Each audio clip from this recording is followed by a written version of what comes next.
Okay, today I want to talk to you about love, attachment, detachment disorder.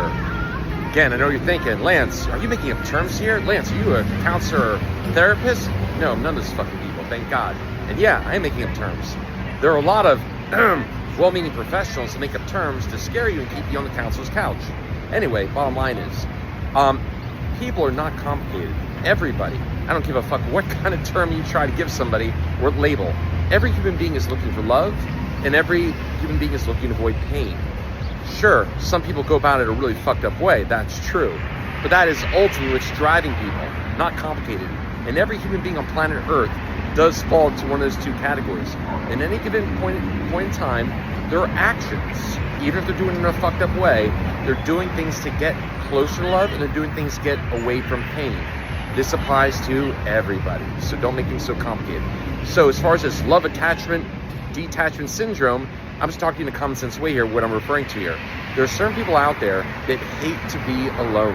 And what they'll do is they'll cast a lot of lines out there, hoping to hook a couple.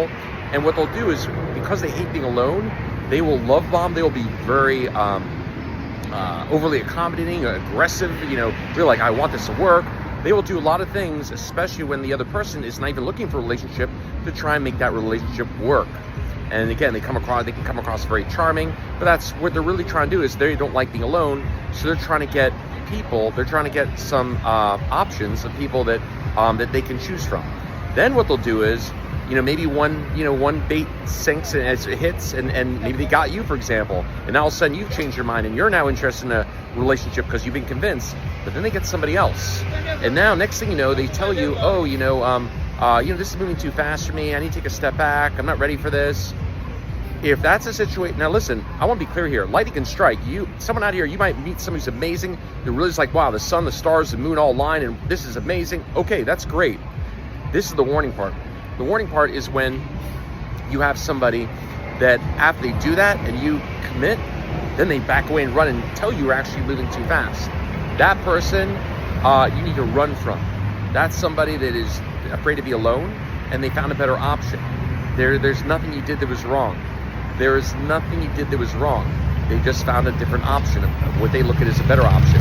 And there's nothing you can do to convince them.